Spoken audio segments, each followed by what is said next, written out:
आयुष्मान भारत में 3,500 लोग ऐसे हैं जो पहले ही से मर चुके थे। ये भ्रष्टाचार का खुलासा है और ये भाजपाइयों के मुंह पे तमाचा है और 7 करोड़ रुपया खा गया। ये चुट्टागिरी का जो इतिहास नरेंद्र मोदी और भाजपाइयों ने बनाया है, क्या देश की आत्मा उनको माफ कर पाएगी? स्मृति ईरानी जैसी महिला देश के महिलाओं के नाम पर कलंक है। स्मृति ईरानी का हाल इतना बड़ा बुरा होने वाला है कि न वो घर की होंगी न घाट की होंगी। एक कहावत है उत्तर भारत में, धोबी का कुत्ता ना घर का ना घाट का। जितना तेज वो चिल्ला रही उतना तेज वो रोएंगे। काला धन 55,000 करोड़ से उठ करके 1,55,000 1 लाख करोड़ काला धन स्विस बैंक में जमा हो गया। सारे पैसा मोदी सरनेम के लोग ही लेके भाग गए। सारे पैसा जो है कि गुजराती लॉबी ही लेके भागा देश के बाहर। नरेंद्र मोदी चुप हैं।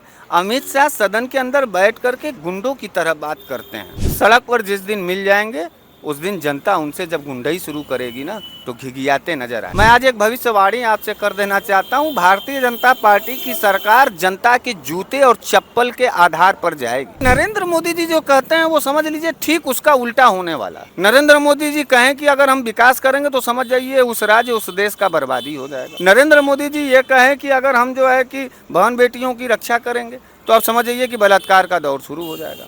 नरेंद्र मोदी जी अगर ये कहे हैं कि न खाऊंगा न खाने दूंगा तो इसका यह मतलब है कि जबरदस्त तरीके से लूटा जाएगा, भ्रष्टाचार हो। कांग्रेस की सरकार चली गई थी कैग पर, हमने जहां तक सुना है। हमने ये भी सुना है कि वीपी सिंह जी का सरकार चला गया था कैग के खुलासे पर। अच्छा हुआ कि नरेंद्र मोदी के भी कार्यकाल में कैग का खुलासा। अच्छा, ये अंजना ओम कश्यप और सुधीर चौधरी टाइप के लोग, ये टेबल पीट के चिल्लाने वाला वो गिल्लू, ये सब चिल्ला उल्ला रहे हैं कि नहीं चिल्ला? मीडिया में ऐसी कोई चर्चा नहीं है। हाँ, मीडिया में चर्चा इसलिए नहीं होगा क्योंकि अमित शाह जी मीडिया को अपना पालतू कुत्ता समझते हैं और यह कुत्तागिरी मीडिया के लोगों ने स्वयं दिखा दिया। नरेंद्र मोदी को सच्चा और अच्छा इंसान मान करके लोगों ने वोट दिया। लोगों के हाथ में अब रोटी के निवाले न रह करके हाथों में चाकू और कट्टा और शराब की बोतलें आ चुकी हैं। लोग धर्म के नाम पर मस्जिदों में हनुमान जी को खोजने निकल चुके हैं। लोग धर्म के नाम पर जो है लोगों का घर जला रहे हैं। कैग को और सुप्रीम कोर्ट को मैं निवेदन करना चाहता हूँ कि आप स्वतः कैग की रिपोर्ट को अपने संज्ञान में लेकर के नरेंद्र मोदी की सरकार को बर्खास्त कर दें। कैग ने हर साल की तरह इस साल भी अपनी रिपोर्ट जारी कर दी है और सरकार के 7 बड़े घोटालों का जिक्र किया है, जिसमें मुख्य रूप से द्वारका एक्सप्रेस, आयुष्मान भारत योजना और छात्रवृत्ति अल्पसंख्यक वाले मामले में बहुत बड़े बड़े घोटाले हुए हैं, लेकिन मीडिया में इसका कहीं पर भी जिक्र नहीं है। आयुष्मान भारत में दिखाया गया है कि 3,500 मरे लोगों का इलाज हुआ है, जिस पर तकरीबन 7 करोड़ रुपये खर्च हुए हैं। वहीं द्वारका एक्सप्रेस, जहाँ 1 किलोमीटर सड़क की प्रति कीमत 18 करोड़ थी, वहाँ पे दिखाया गया 250 करोड़।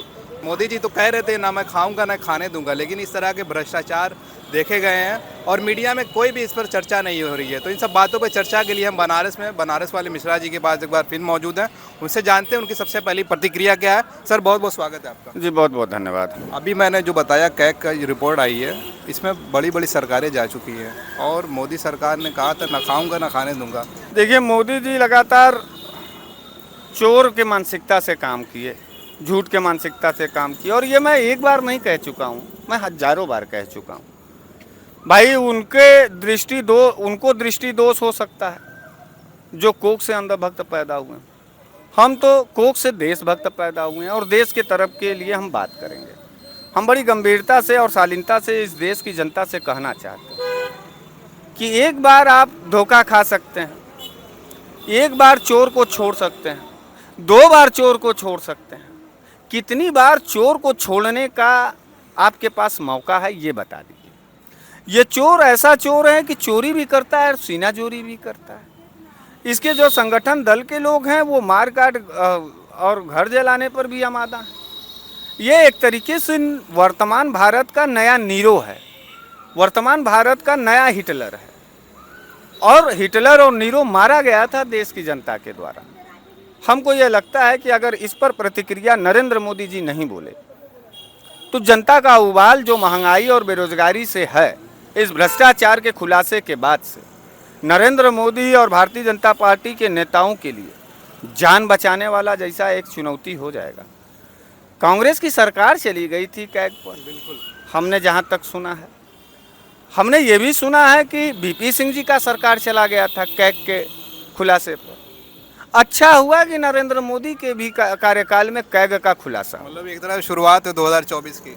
नहीं, 2024 की शुरुआत नहीं है, ये शुरुआत है नरेंद्र मोदी की चोरी की और उसके सीनाजोरी की। लेकिन वो तो कह रहे थे ना हमारी सरकार बिल्कुल भ्रष्टाचार मुक्त है। नहीं, नरेंद्र मोदी जी जो कहते हैं वो समझ लीजिए ठीक उसका उल्टा होने वाला है। नरेंद्र मोदी जी कहें कि अगर हम विकास करेंगे तो समझ जाइए उस राज्य उस देश का बर्बादी हो जाएगा। नरेंद्र मोदी जी ये कहें कि अगर हम जो है कि बहन बेटियों की रक्षा करेंगे तो आप समझ जाइए कि बलात्कार का दौर शुरू हो जाएगा। नरेंद्र मोदी जी अगर ये कहे हैं कि न खाऊंगा न खाने दूंगा तो इसका यह मतलब है कि ज़बरदस्त तरीके से लूटा जाएगा, भ्रष्टाचार होगा। द्वारका एक्सप्रेस जो सड़क का मामला है 18 करोड़ प्रति किलोमीटर की उसकी लागत बताई गई थी, लेकिन 250 करोड़ दिखाया गया। इस पर जो सड़क मंत्री थे भाजपा नितिन गडकरी, वो कह रहे हैं कि अगर अपोजिशन वाले इसको साबित कर दें तो हर सज़ा के लिए मैं तैयार हूँ। नहीं तो उनको सजा ले लेना चाहिए, क्योंकि कैग तो अपोजिशन का है नहीं। बिल्कुल कैग अपोजिशन का नहीं है। देखिए मैं इस समय मैं पत्रकार महोदय, मैं इसमें विपक्ष का नेता बन करके आपसे बात नहीं कर रहा हूँ।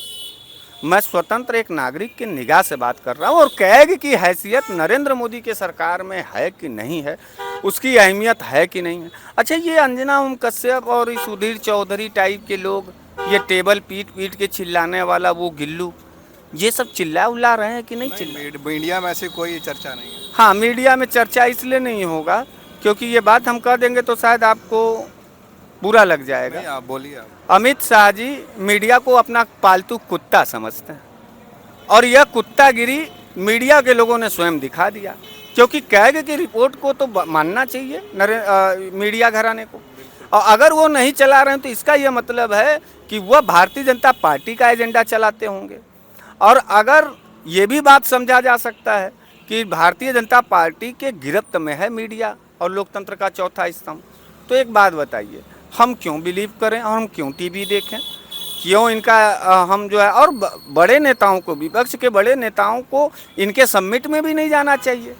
कह देना चाहिए कि तुम खाली भाजपाइयों को बैठा के अपना गुणगान करवाओ।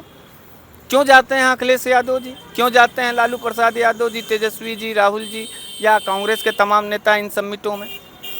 मामला ये है कि बात भी नहीं कहेंगे तो बात जाएगी कैसे? आयुष्मान भारत में 3,500 लोग ऐसे हैं जो पहले ही से मर चुके थे। ये भ्रष्टाचार का खुलासा है और ये भाजपाइयों के मुंह पे तमाचा है। 7 करोड़ खर्च हुए और 7 करोड़ रुपया खा गया। ये चुट्टागिरी का जो इतिहास नरेंद्र मोदी और भाजपाइयों ने बनाया है, क्या देश की आत्मा उनको माफ़ कर पाएगी? और ये बनते हैं देशभक्त, राष्ट्रहित। हम कह रहे हैं आरएसएस का कोई एक नेता एक बार जो है कोई विरोध करके दिखा दे।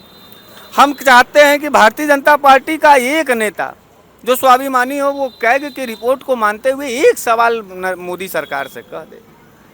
नहीं कहेंगे, क्योंकि गिरेबान के अंदर झांकने पर उनकी आईना खुद उनको चोर साबित कर रही है और ये बेहया सरकार है। अच्छा, पिछले दिनों सत्यपाल मलिक का जब बयान आया था पुलवामा को लेकर, तो उन्होंने एक बात ये भी कही थी कि मोदी जी को भ्रष्टाचारियों से कोई नफरत वफरत नहीं है, मैंने अंदर रह के देखा है।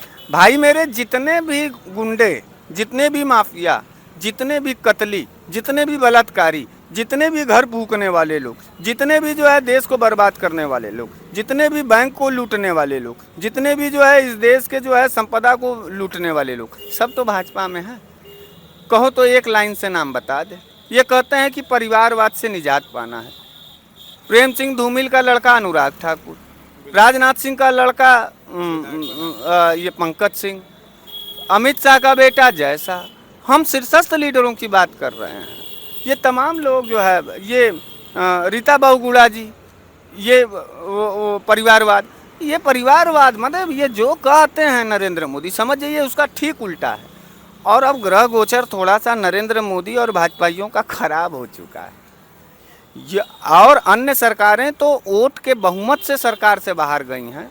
मैं आज एक भविष्यवाणी आपसे कर देना चाहता हूं, भारतीय जनता पार्टी की सरकार जनता के जूते और चप्पल के आधार पर जाएगी। ये टमाटर और अंडे से लात खा करके सत्ता से बाहर नहीं जाएंगे, ये लात और घूसों को खा करके सत्ता से बाहर जाएंगे। इस देश की जनता को इस कैग के भ्रष्टाचार को अपने मिजाज में रख लेना चाहिए। बहुत हुई महंगाई की मार, अब की बार भाजपा सरकार सिलेंडर 1200 का दिया, काला धन 55,000 करोड़ से उठ करके 1,55,000 1,00,000 करोड़ काला धन स्विस बैंक में जमा हो गया। ये काला धन क्यों नहीं आया? सारे पैसा मोदी सरनेम के लोग ही लेके भाग गए। सारे पैसा जो है कि गुजराती लॉबी ही लेके भागा देश के बाहर। नरेंद्र मोदी चुप हैं। अमित शाह सदन के अंदर बैठ करके गुंडों की तरह बात करते हैं। सड़क पर जिस दिन मिल जाएंगे उस दिन जनता उनसे जब गुंडई शुरू करेगी ना तो घिघियाते नजर आएंगे। अच्छा, स्मृति ईरानी पिछले दिनों काफ़ी चर्चा में रही, उनके मंत्रालय में भी देखा गया घोटाला आया है। कहीं ऐसा तो नहीं कि राहुल गांधी वाले मसले को लेकर वो इस मामले को दबाना चाह रही थी? नहीं, ऐसी बात नहीं है। देखिए, वो जितना जो हकड़ रही हैं, जितना वो चिल्ला रही हैं, वो ना राजनेता कम अभिनेता ज़्यादा हैं। और वो कैमरे के स्टाइल से लगता है कि स्क्रिप्टेड भारत। अब मुझे ये लगता है कि कोई फिल्मी डायरेक्टर इन लोगों का स्क्रिप्ट और डायलॉग लिखता है जो जनता के सामने ये सदन के अंदर पेश करना चाहते हैं। जब सदन चलता है तो देश की भावनाओं पर बहस होता है, लेकिन भारतीय जनता पार्टी उसे एक फिल्म की नज़र से देख करके उसको चलाना चाहता है। स्मृति ईरानी का भविष्य में हाल बहुत बुरा होने वाला है। स्मृति ईरानी का हाल इतना बड़ा बुरा होने वाला है कि न वो घर की होंगी न घाट की होंगी। एक कहावत है उत्तर भारत में, धोबी का कुत्ता ना घर का ना घाट का। जितना तेज वो चिल्ला रही उतना तेज वो रोएंगी। अच्छा, कोई सवाल ही पूछता है तो उसको निजी बता देती हैं। स्मृति ईरानी कम बुद्धि, कम पढ़ी लिखी हैं। दूसरे का पति चुराना, दूसरे का घर तोड़ना, दूसरे के घर में अपना हिस्सेदारी लगा लेना, दूसरों मन देश के साथ गद्दारी करना। 13 रुपया का चीनी अभी तक मिला नहीं अमेठी वालों को।